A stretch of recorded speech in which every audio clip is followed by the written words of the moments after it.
This idea that we need to change our perspective is so important because we can't move forward if we are not open to the idea that our perspective might be wrong. Like if we think, I can't have what she has. If you keep thinking that, you're right. But if you're open to the possibility that you could have what she has, then the possibilities are endless. This reminds me of when I got into recovery. I was told that what I needed to recover was HOW, honesty, open-mindedness, and willingness. I was told I needed those three things in order to recover. And the open-mindedness part is relevant here. We have to be open-minded to the idea that there is something that we don't know, there is something we haven't tried, or there is some belief we have that is holding us back. Hi, I'm Barb Nangle. I want to welcome you to my podcast, Fragmented to Whole, Life Lessons from 12-Step Recovery, where I help people heal their emotional, psychological, and spiritual wounds and make deep, lasting changes in their lives. I'm the founder and CEO of Higher Power Coaching and Consulting, LLC, where I coach people on how to develop healthy boundaries. On this podcast, I share my experience, strength, and hope from recovery. I don't support or endorse any particular 12-step recovery fellowship, and I don't claim to speak for any particular 12-step fellowship. I also don't believe that 12-step recovery is the only way to recover. You might need additional help. My hope is that you'll find my words concretely helpful in improving your life, whether you're in recovery or not. This is episode 135. Go from envy to inspiration with one simple mind shift.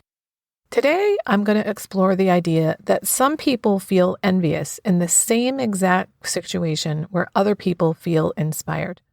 This has come up repeatedly when I talk about my awesome romantic relationship. There are some people, especially women over 50, who tell me they're so inspired. They say things like, if you could find this kind of relationship at 55, I might be able to do that too. On the other hand, other people are envious of me and sometimes even get pissed off at me that I have such a fucking awesome relationship. And it's really intriguing to me that the exact same set of circumstances has a completely different response from different people. I've seen this in recovery community too. Some people use someone's long-term recovery to inspire them, and other people are envious and maybe even jealous. I've heard people say things like, well, I'm not like her. I don't have XYZ. Now, let me make the distinction between envy and jealousy before I go any further. I actually had to look these up because I wasn't sure how they differ. Both of them make us feel inadequate in some way. But envy is when you want what someone else has. Jealousy is when you're worried that someone is going to try to take what you have. So the example given was, if you want your neighbor's new convertible, you feel envy. If she takes your husband for a ride in that convertible, you feel jealous. So what I'm talking about here in this episode is envy, not jealousy. And I wanted to share that in case some of you are confused between the two like I was. What I want to understand is the difference between the people who use my late in life awesome relationship to inspire them and the people who are envious that I have that and maybe even pissed off that I get to have such a fantastic relationship. And it seems to me that the difference has to do with perspective. A huge part of recovery is learning to change our perspective. There's a lot of thought work involved in recovery. And that's because when we come into recovery, we have beliefs and thoughts about ourselves, other people, the world, God, that are just not true. And recovery helps us unearth those beliefs and challenge them and then change them when we realize they're either not true or they're just not serving us. And the way I see it, the idea that we should envy someone rather than be inspired by them is based on the notion that we can't have what they have. That is, we somehow believe that what's possible for that person we envy is just not possible for us. Now, before I go further into talking about envy versus inspiration, I want to take a moment to talk about how important perspective is. There's a book called The Structure of Scientific Revolutions by Thomas Kuhn. Kuhn says that when scientific revolutions come along, It's almost always because people who are new to that scientific field come up with ideas or see things that people who've been in the field for a long time dismiss. Now, they dismiss them as not relevant or as impossible because they've been so immersed in the thinking of the field for so long that they can't see what they can't see.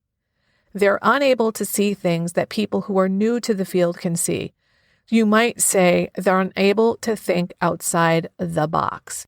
In other words, the more seasoned scientists have been believing things for so long that sometimes facts don't even matter to them. How we see the world depends on our perspective. Then there's another saying, which I think came from Henry Ford, and it's this: whether you think you can or you think you can't, you're right. What that means is if you think you can't do something, you're right. Because if you think you can't do it, you're not even going to fucking try. Or if you do try, it's going to be a lame ass effort because you don't think you can do it. But if you think you can do something, then nobody can stop you. You will just keep trying different things until you accomplish what you set out to. This idea that we need to change our perspective is so important because we can't move forward if we are not open to the idea that our perspective might be wrong. Like if we think, I can't have what she has, if you keep thinking that, you're right. But if you're open to the possibility that you could have what she has, then the possibilities are endless. This reminds me of when I got into recovery. I was told that what I needed to recover was HOW, honesty, open-mindedness, and willingness. I was told I needed those three things in order to recover. And the open-mindedness part is relevant here. We have to be open-minded to the idea that there is something that we don't know, there is something we haven't tried, or there is some belief we have that is holding us back. All right, now I'm going to turn back to the topic of envy versus inspiration. I left off in saying that when we envy someone, the belief is that we think we can't have what they have. It's not possible for us, whether that has to do with recovery or finally finding a deep, meaningful relationship.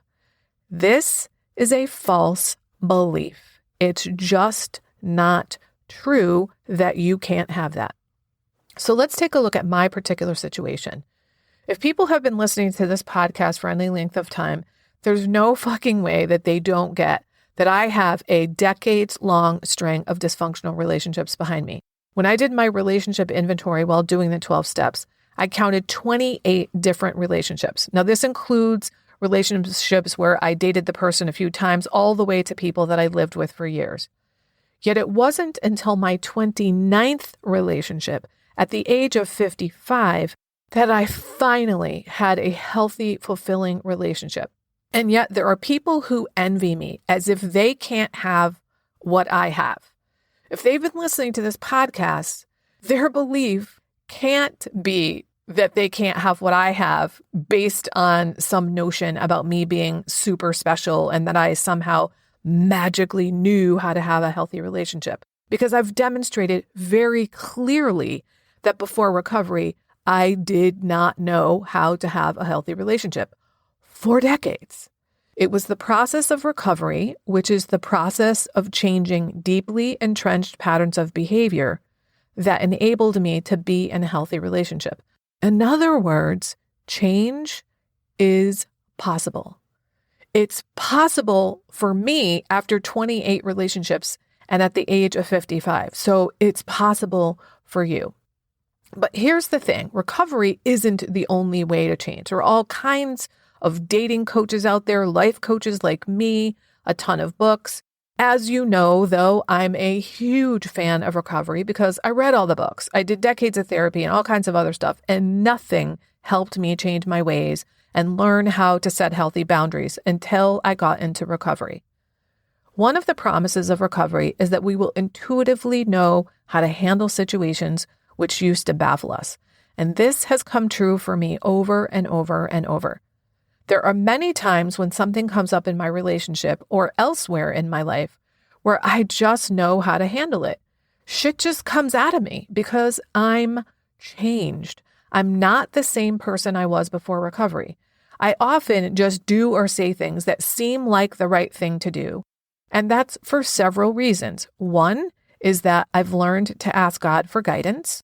Another is that I've learned to practice these principles in all my affairs, as it says in step 12. In other words, I've learned to do the right thing, no matter how uncomfortable. I've also learned my part in things, which has allowed me to change those things. And I also know that if I do screw up, I can apologize, or if it's something egregious, make amends, which means I'm not afraid all the time.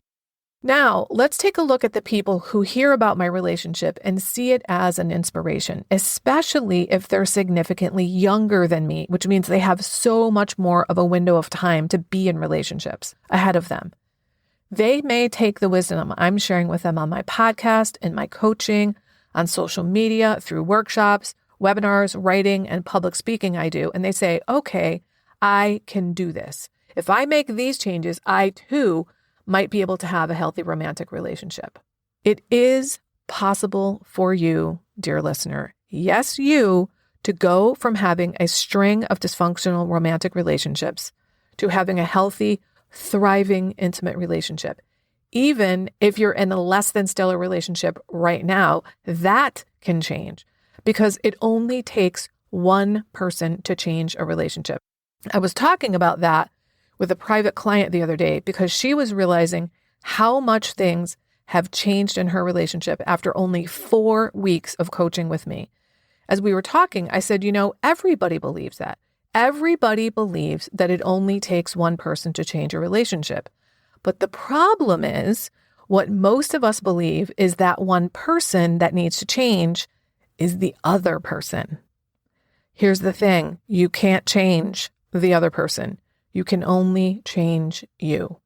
And if you do change the way you're interacting with your partner or your prospective partners, then the experience you have in relationship and in dating is going to change. I love the metaphor that Harriet Lerner uses in the book, The Dance of Anger. She says, we're always doing a dance with other people.